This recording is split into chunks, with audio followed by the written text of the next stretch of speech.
The Redflex. Please like, comment, and subscribe. Welcome to the Redflex. Welcome to the Big Red Debate. It's been 24 hours since Manchester United lost the Manchester derby, 2-0, and I think if we be very honest, overall, we can't really complain about the defeat. The performance was not good enough, and the main reason for today's video is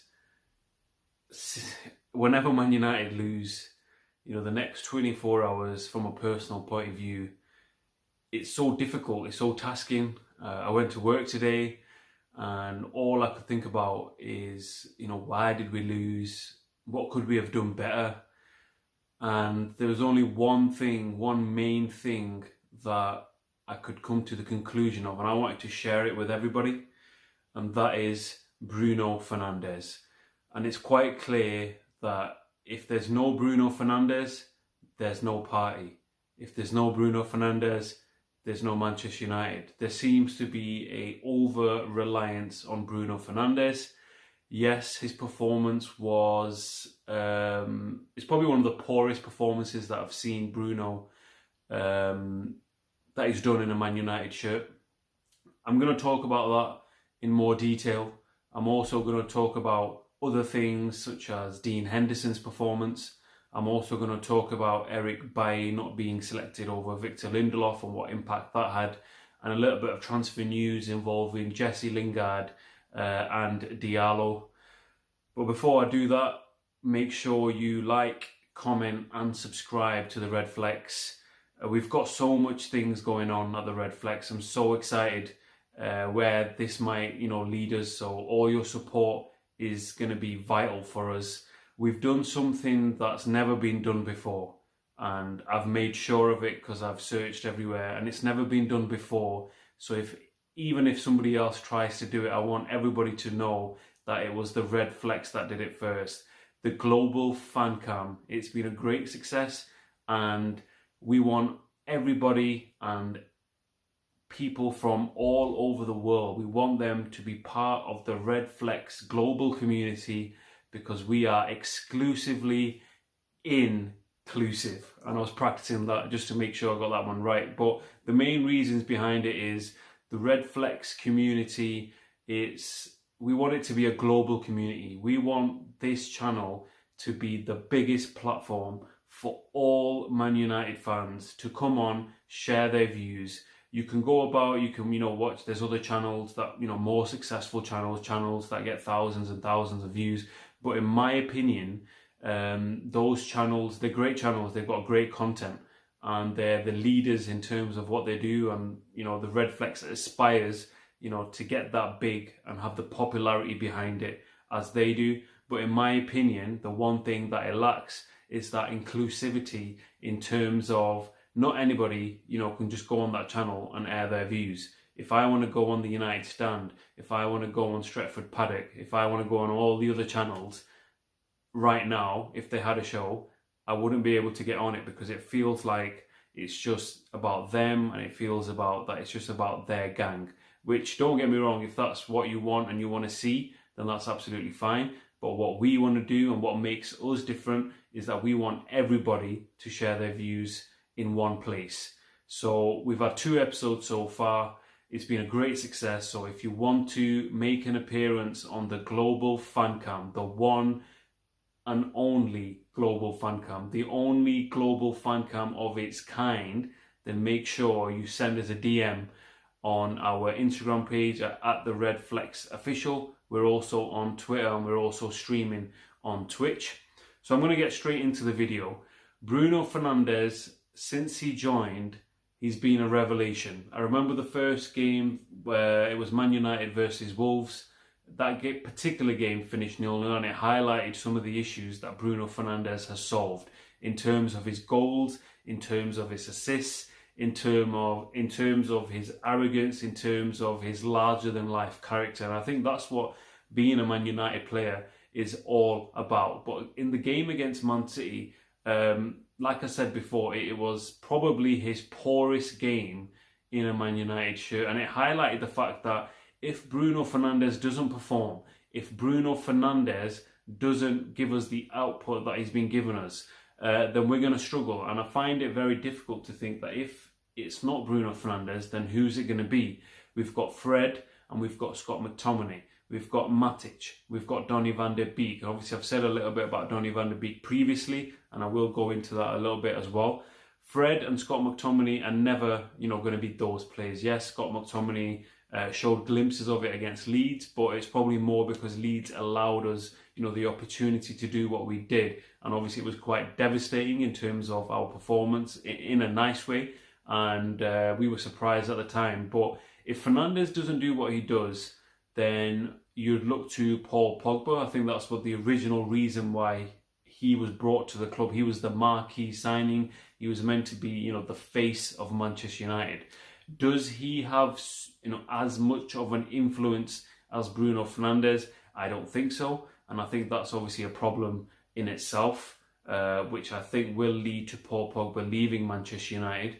Donny van der Beek obviously joined from Ajax, and I think originally when he joined, it was supposed to be that, we've got an over-reliance on Bruno Fernandez, and he was meant to be the equivalent, or if Bruno Fernandez needed a rest, then Donny van der Beek, would take over those duties. But I don't feel like he's been given the opportunity to show that he can do it. He's had games, not a regular run of games, which I think is unfortunate. In my opinion, what happened yesterday, we were 2-0 down. At the time, I called it disrespect. I just felt like Man United needed to make changes earlier. They needed to show a little bit more urgency. I think Ole Gunnar Solskjaer was just letting the game go by, and that's what disappointed me the most. So it's a massive problem going forwards. Yes, we're in a great position. We're second in the league. We've got a game in hand, massive game against Burnley. But I think it's an issue that we need to think about of how we're going to solve it. If we are going to give that trust to Donny van der Beek, we need to allow him to give the opportunity to do it. But at the moment, there is an over-reliance. And if Bruno Fernandez doesn't do what he's been doing, then we're going to get exposed. And we're going to get exposed massively. And I think that was the biggest example of that was in yesterday's game. There's been a lot of talk about, Bruno Fernandez didn't perform yesterday, and it showed that, he's nowhere near in the same league as Kevin De Bruyne. And I think that's, a little bit far-fetched, and it's a little bit exaggerated. Mistake me if I'm wrong, leave me a comment. But Bruno Fernandez leads the way in terms of goals. He leads the way in terms of assists this season. I think since he's joined, he's had more goals, he's had more assists. So I think it's a little bit unfair for people to start saying he's nowhere near in the league of Kevin De Bruyne. At the end of the day, you don't play Manchester City every game in the season. The game is, your stats are assessed by, the teams that are put in front of you.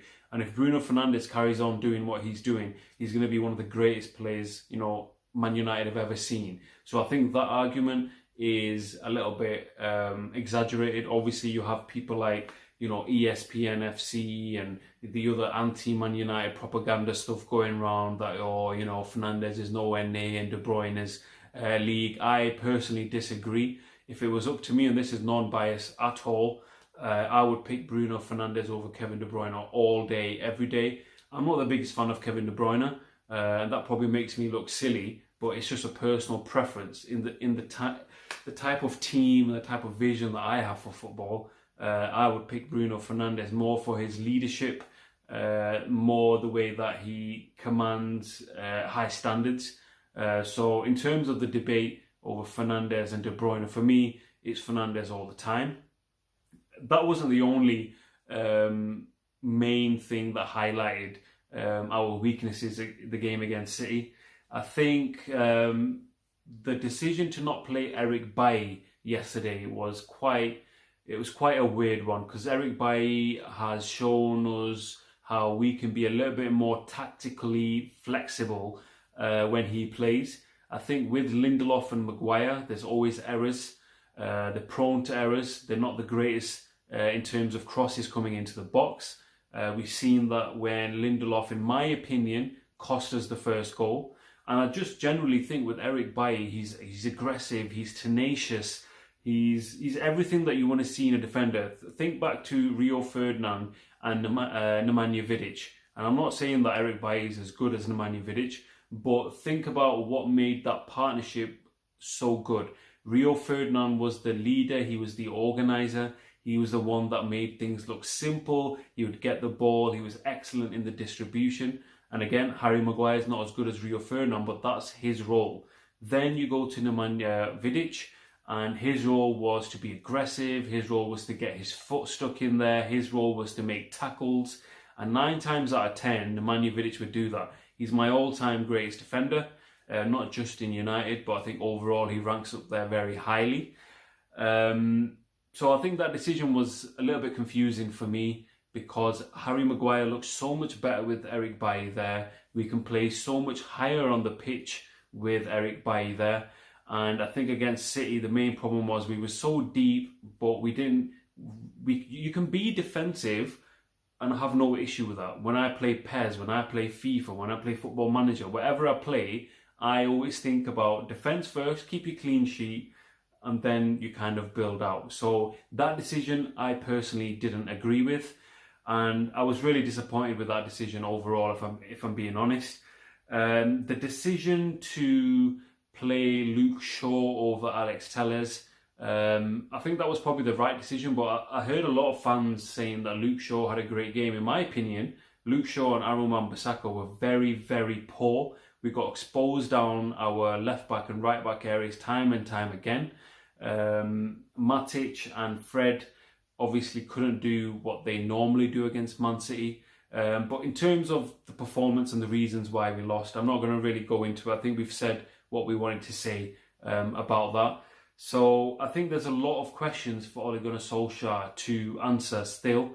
We're still a work in progress, but I'm going to enjoy Man United in this period of time. We're second, we've got a lot to look forward to. Yes, we've lost 4 semi-finals, and yes, that is an issue, but let's see how this season plays out.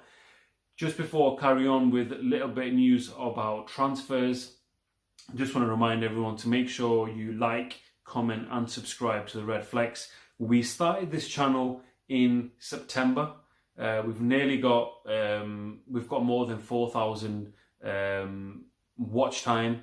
We've got more than 5,000 views on the channel, and within 3 months we've nearly got 500 followers on Instagram, and this is all without actually being given the opportunity to go outside Old Trafford, let everybody know that the Redflex is here. So I'm really, really excited where the Redflex is going. Me and my brothers, we had this vision that we wanted to start this channel, and it was a lot of reasons to make sure that obviously we spend that quality time together doing what we love. But, with this added element that we've added with the Redflex community, the global community, there's nothing like this out there right now. Be a part of history. You can say to your friends, you can say to your colleagues that you were a part of something that's never been done before. Even if it gets copied, even if somebody else does it, the Redflex did it first. And our intention is for the global fan cam to have at least one person from each continent to be on that stream and talk about Man United. You find me a video where at least one United fan from each continent has been on there, and I promise you, you can't. So yeah, make sure you like, comment and subscribe. Another thing that I felt like didn't really get the publicity, or not many people really discussed it, I thought, from the game yesterday. I think it was a very big moment for Henderson to start in goal. And don't get me wrong, it's the Carabao Cup. Obviously people have their opinions about the Carabao Cup, myself included. I think for us this year it was a little bit different because of the 3 semi-finals. So it had a little bit more importance. But for Dean Henderson to start at Old Trafford against Manchester City, it was a Manchester derby. With everything that's going on with David De Gea, who in my opinion I think is starting to show his old self. But I thought Dean Henderson had a great performance. I thought he was excellent. He made some great saves, and there's nothing that I can say that he did wrong. So he has laid a claim to be that, you know, long-term number one goalkeeper for Manchester United. So the last thing I want to just discuss is a little bit of transfer news. Sergio Romero, he's waved goodbye to Manchester United, as per the reports. I think he's been a little bit unlucky. He's been excellent for us, I think, in the Europa League. And his time, unfortunately, probably needs to come to an end. And it's probably best for him as well. Purely because, obviously, we've got David De Gea and we've got Henderson. Jesse Lingard, supposedly interest from Newcastle. Steve Bruce wants to get him on loan until the end of the season. I think that'll be a great move for both parties. Jesse Lingard's not really going to get a game. We're already stocked up. You know, poor Donny van de Beek can't play, so I don't think Jesse Lingard's going to get any games. He's got very slim chances of being in the Euros as it is. So I think he needs to get some regular football. Just hours ago, Sky Sports reported that Diallo's move to Man United has been rubber stamped. It's an awful lot of money for him. He's got a lot of hype in terms of his dribbling skill, in terms of his pace. There's one video in particular that I think has gone viral. His performance against Manchester City's youth academy, where he made them look pretty foolish. He predominantly, from the video I see, plays on the right-hand side. He's very direct, he's very attacking, he's looking to beat a man. And I think that's something that we could need, especially with our issues on that side. So I think that's something to look out for. Supposedly he had trials with Juventus and AC Milan, being some of the clubs before. That raises the question, is he not that good, or has he kind of, fell through the net and we're, going to see the rewards of that in our lineup? So that kind of wraps up the transfer news. The next game is against Watford in the FA Cup. Hopefully this is just a little blip. We can carry on our momentum, and then we've got a massive period where we play Burnley, who have reported a few coronavirus even cases. So that's something to look out for. And then the massive game against Liverpool. I just want everybody to know that we've got so many things planned for the Liverpool game. I've got at least 3 people who are Liverpool fans who are going to be in a debate with the Redflex and some of our other regulars. So that video is going to be must see. We also tentatively might have a very, very special guest appearance. He will be making his first appearance on the Redflex, and it's a face that a lot of people should recognise. So that's something to look forward to. But until then, that kind of wraps up what I wanted to really talk about in terms of Bruno Fernandez. But thank you so much once again for watching our videos. Make sure you like, comment and subscribe. Let's get this video to at least 200 views and 200 likes. Make sure you share this video as well for all your friends and all their friends to see, and let them decide, if they like the Redflex. Another thing I just wanted to make sure is for people that are watching our videos, YouTube at the moment, the algorithm, it asks you in terms of a survey of how you felt the video was. If you could, kindly fill that in as well, that would help us achieve everything that we want to achieve in 2021, which I can promise you is going to be a massive year for the Redflex. Until then, join us for all the match preview for the game against Watford in the FA Cup. But until then, thank you very much for watching, and I'll see you again. The Redflex.